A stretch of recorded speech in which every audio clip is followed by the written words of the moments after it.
भाषा पर मचा जबरदस्त घमासान। हिंदी विरोध में राज ठाकरे और उद्धव ने मिलाया हाथ। ठाकरे ब्रदर्स की हरकत पर एक बिहारी का फूटा गुस्सा। यूपी बिहार वालों की ताकत का करा दिया एहसास।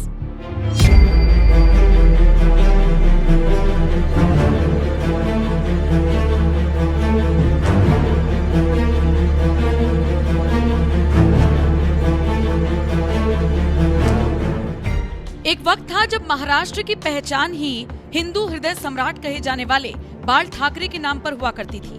उनके इशारे पर महाराष्ट्र की राजनीति चलती थी। लेकिन जैसे ही बाल ठाकरे ने दुनिया को अलविदा कहा, ऐसा लगता है ठाकरे परिवार का वो भौकाल खत्म हो गया।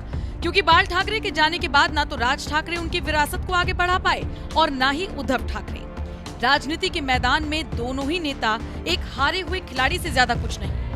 एक तरफ जहां राज ठाकरे को आज तक कोई बड़ी चुनावी सफलता नहीं मिल सकी, तो वहीं दूसरी तरफ कांग्रेस से हाथ मिलाने के बावजूद उद्धव ठाकरे विधानसभा चुनाव हार गए।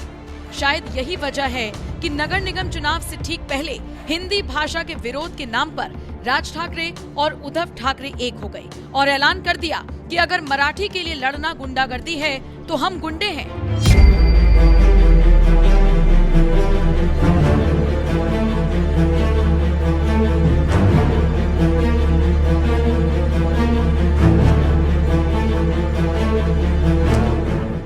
ठाकरे ब्रदर्स का ये बयान बता रहा है कि उन्होंने अपने समर्थकों को हिंदी भाषी लोगों के खिलाफ गुंडई करने की खुली छूट दे दी है और देखते ही देखते उनके समर्थकों ने भी हिंदी बोलने वालों को मारना पीटना शुरू कर दिया।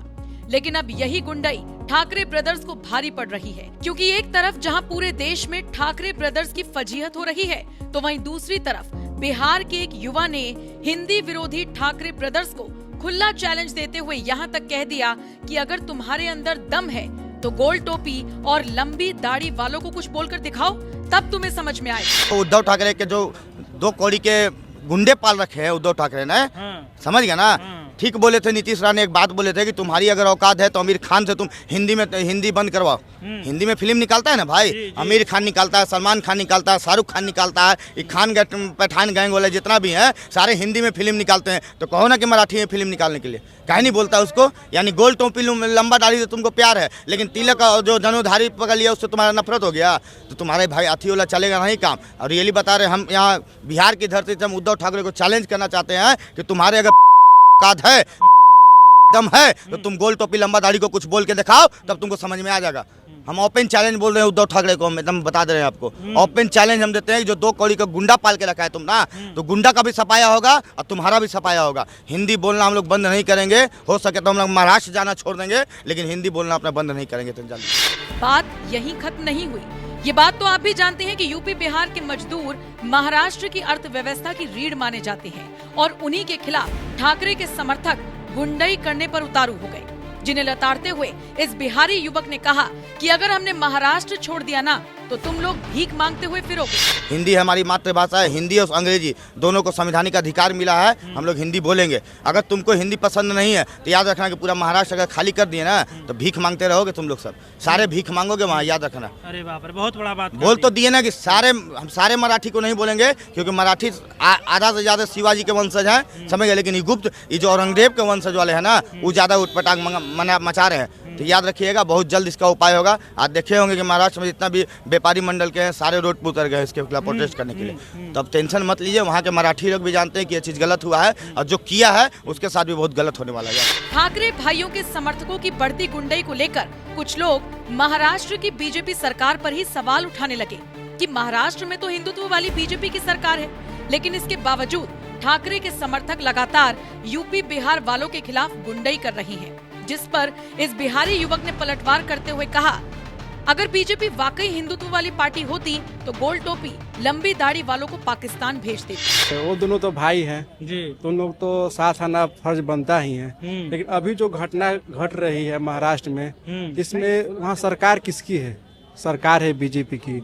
और हिंदुत्व का पार्टी कौन है? एकलौता बीजेपी है जो हिंदू को सपोर्ट करता है। तो बीजेपी को संज्ञान लेना चाहिए, देवेंद्र फडणवीस को संज्ञान लेना चाहिए कि क्या हो रहा है। महाराष्ट्र का जो घटना है ना, हमारे छत्रपति शिवाजी महाराज भी इस बात को सोच रहे होंगे कि आज हमने किस राज्य को आजादी दिलाई कि जो लोग एक दूसरे में कटने का काम कर रहे हैं। ऐसा नेता ही लोग करवा रहा है। भैया ने भी बात बोल दिया बीजेपी का, कहें कि बीजेपी हिंदुत्व की पार्टी है। अगर बीजेपी अगर हिंदुत्व की पार्टी रहती ना तो एगो मौलाना मौलवी भारत में नहीं रहता। चैलेंज हम कर रहे हैं। तो आप पहले इस बात को सॉरी कीजिए कि हम सॉरी गलत हो गया। आप बोले कि बीजेपी हिंदुत्व की पार्टी है, समझ गया ना, ये बात बोलना बंद कीजिए। इसको पार्टी से मत जोड़ा जाए। जहां तक बात बोल रहे हैं आपकी बीजेपी का कि देवेंद्र फडणवीस क्या कर रहे हैं, तो हिंदू सबसे ज्यादा जो भरोसा भाजपा पर न करता है जी। वो तो अलग बात है, लेकिन इन्होंने हम भरोसा करना एक होना वो बहुत अलग बात रहता है। इन्होंने बोला कि बीजेपी हिंदुत्व पार्टी है, उस पर हम बोल रहे हैं कि अगर बीजेपी हिंदुत्व पार्टी रहती तो भारत में जो है ना 30% जब मुल्ला बैठे हुए हैं ना, गोल टोपी लंबा दाढ़ी, सारे को पाकिस्तान भेज देती अब तक। समझ गया ना। ठाकरे ब्रदर्स मराठी अस्मिता के नाम पर हिंदी बोलने वालों का विरोध करते हैं और उनके समर्थक हिंदी बोलने वालों को मारते पीटते हैं। लेकिन ये बात भूल जाते हैं कि यही यूपी बिहार के लोग अपना पसीना बहाकर तुम्हारे शहरों को जिंदा रखते हैं। अगर ये मजदूर हड़ताल कर देना तो मुंबई की सड़कें थम जाएंगी, क्योंकि इन मजदूरों की मेहनत ही महाराष्ट्र की असली ताकत है। मुंबई की चकाचौंध से लेकर पुणे का IT हब हो या नासिक की औद्योगिक इकाइयां, सबके पीछे कहीं ना कहीं यूपी बिहार वालों के पसीने की ही ताकत है, जिसकी गवाही आंकड़े भी देते हैं। साल 2024 में महाराष्ट्र की GDP $400 बिलियन से ज्यादा थी और इसमें 30% से अधिक योगदान निर्माण, परिवहन और सेवा क्षेत्र का रहा, जो यूपी बिहार के मजदूरों की देन है। इन मजदूरों ने मुंबई की ऊंची इमारतें बनाई, सड़कों पर पसीना बहाया और फैक्ट्रियों में दिन रात काम किया। बिहार के चाय वाले से लेकर यूपी के मिस्त्री तक हर कोई महाराष्ट्र की तरक्की में पत्थर की तरह मजबूती दे रहा है और ठाकरे ब्रदर्स के समर्थक उन्हें मारने पीटने में लगे हैं, क्योंकि इन्हें तो बस मराठी अस्मिता के नाम पर अपनी सियासी जमीन को मजबूत करना है। इसीलिए जिस बीजेपी सरकार को महाराष्ट्र के मराठियों ने चुना है, उस सरकार को भी धमकी देते हुए राज ठाकरे कहते हैं कि अगर आपके पास ताकत है तो वो विधान भवन में होगी, हमारे पास सड़कों पर ताकत है।